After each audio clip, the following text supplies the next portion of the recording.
the DJ Puhbare. News, life, and beyond. News, life, and beyond. News, life, and beyond. News, life, and beyond. News, life, and beyond. News, life, and beyond. News, life, and beyond. News, life. So turn dials and hone on the show with the style. You can be our guest, we can check on your file. News, life, and beyond podcast, putting you in dirt. Other shows gone fast. We rock from the winter all the way to June, and pick it back up on the clock till noon.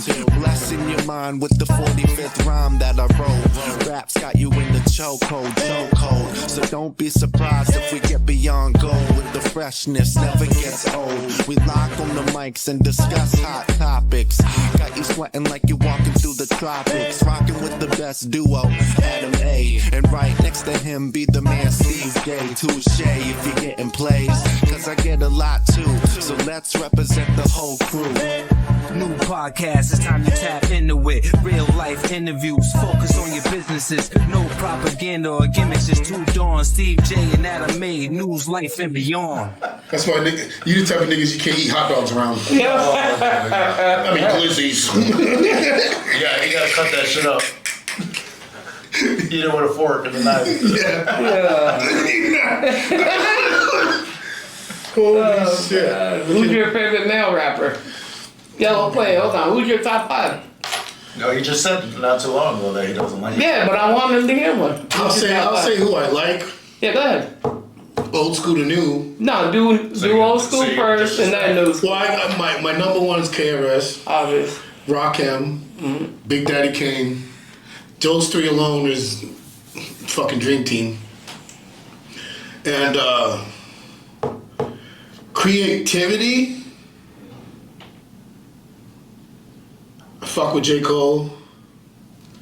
I do fuck with Kendrick, but I'm like a part-timer with him. I agree. I'm a part-timer, but I don't have nothing negative to say about him.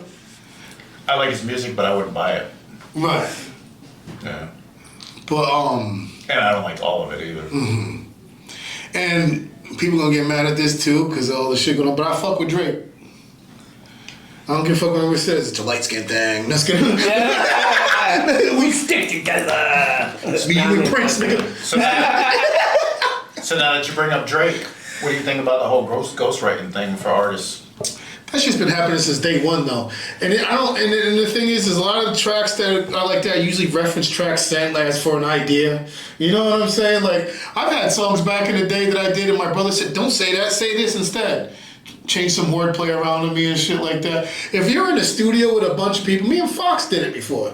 Fox wrote hooks that I sang. You know what I'm saying? I rapped. You know what I mean? Because we were getting creative. We wanted it to sound a certain way. We sat together. You should say this. You should say this. We've done it to each other. I've done it to him. He's done it to me. My brother's done it to me. I've done it to him. You know what I'm saying? But I think that's different, though. that's different. But writing a whole song. Somebody sending you a song, you know. That's only acceptable to me in R&B. Yeah. Like, R&B singers can sing something somebody wrote for them. But in rap, you gotta write your own shit.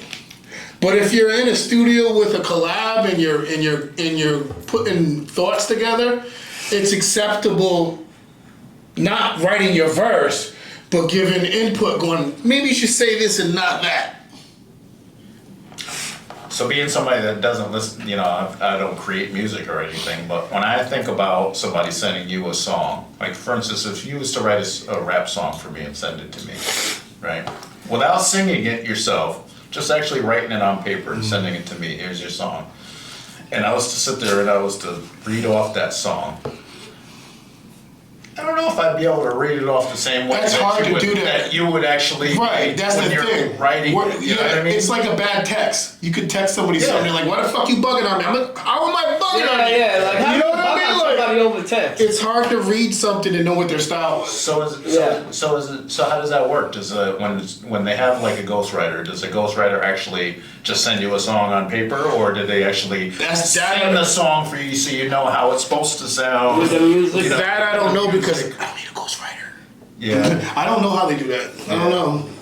I'm pretty sure they got a method. You write for people? Do I know? No. I've wrote songs that I couldn't sing and had somebody sing it for me. Because I like hooks, choruses that I needed for my own song. I had, I don't know if you remember Erica Kane. She did a few hooks for me back in the day. She had the singing voice. I didn't. I wrote the hook. You know what I mean? What do you think is the best in the music? Do you think it's the lyrical content or the chorus that really sticks out to people, that makes the people, buy music? Or It's the chorus and the beat nowadays. Yeah. For example, look at Daddy Yankee's Gasolina. He only spits 4 bars on that song. Yeah. His hook is the whole song. Yeah. And I'm not disrespecting it, but that's the takeover of the song.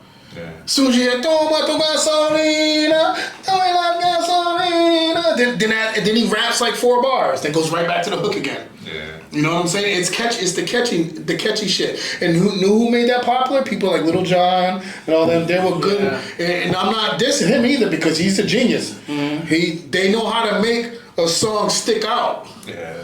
Yin Yang Twins, people like them back in the day, like they knew how to take. They could be saying something stupid, but the way they said it, A lot of it was. just made you go, "That shit is fire." I think about that when I hear less songs like from Flow Rider and shit like that. It's like that song's so corny, but it's catchy. Catchy. Right.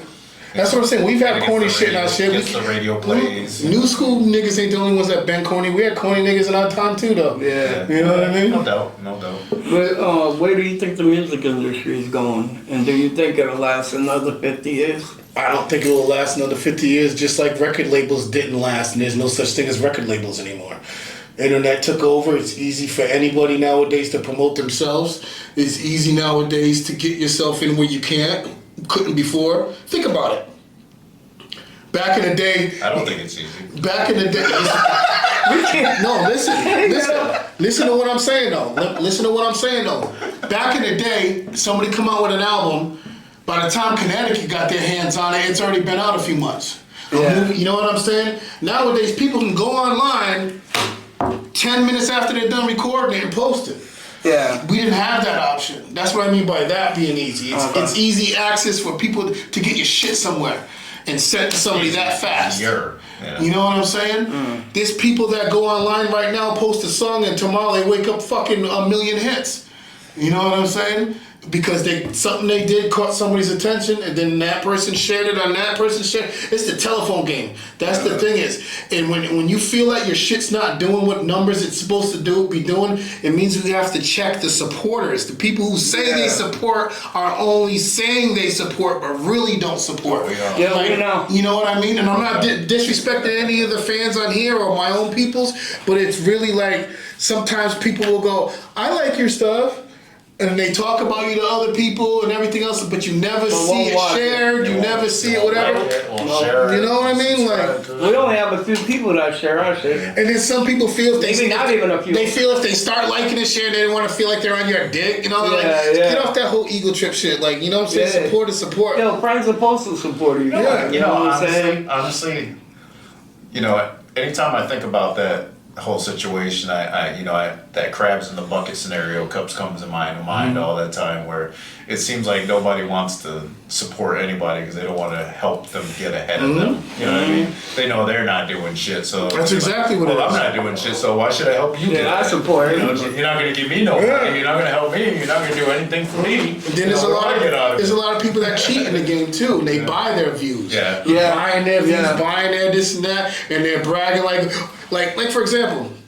I'm like, who the fuck are you? I got 1 million views. You got like 2. You know what I'm saying? And then I'm looking, it's like, because you bought those, nigga. Like, you know what I'm saying? Like, come on, man. And people also got to understand, how many views you have doesn't make you dope. Because somebody could have just clicked on your shit and not liked it and left, but that's a view. Clicked on accident. You know, that doesn't mean every view you had, they liked it. I think that's how we get. That's why when you see people's shit, it will say 100K views and there's only 7 likes. Yeah. If it was 100K views and 100K people didn't like it, then only those 7 people liked it. Yeah, but Steve say like we like our videos, but sometimes we forget to push the like button. Yeah. You know, people do that shit too. So Cause he always yelling at me about why didn't you like the video? Yeah. I was like one like on it. But I always liked it. forget to push the like That means button. you didn't like it. Yeah. You didn't like your own video, bro? You didn't like it? Yo. You didn't like that shit? I was told It was your editing. liking your own stuff is like masturbating. Yeah. Well, shit, we masturbate a lot. Every video I post. I'm about to go blind. Yeah. Somebody's gotta like it. Yeah. For real. No, and it is sad because you People know don't like what? to like out loud. You got a lot of we have a lot of friends between us, show family, whatever, and if you only get like 30 views, motherfucker, we know it's more than 30 people. Yeah. We got fucking what 2,000 people on our Facebook page. You know what I'm saying? Like, cause we only got 30 views. Why you on our fucking page? Yeah. Splash said it best on that mixtape. Nowadays, it's a popularity thing. Oh, yeah. Yeah. On that song he said, he made a lot of sense. You know what I mean? Popularity takes over talent nowadays. Yo, but think about it. Me and this dude hit it big. Who's gonna be on our followers Yeah. right behind? Hey, yo, remember me? I always knew you guys were gonna get. I knew it. You guys been doing this shit for a minute. Yo. Yeah. Even the family don't even support. You know what I mean? Yeah. You'd be surprised. But, Yeah, and that's the ones that piss you off the most. yeah. That's like, you serious? Damn, yo. But if you make it big, they'll be on your dick. Oh, absolutely. Yo, got about 100,000 pops. Of discussion, all depending on the mood of the person in the interview. As long as you keep it true, don't be lying for some views, cause we might just know you in real life and beyond. Lights, camera, it's on. News, life, and beyond. Real life, real people, real discussions. Different people saying something. Everybody got a story to tell, so tell Steve J and Adam A. You tell. News, life, and beyond. Real life, real people,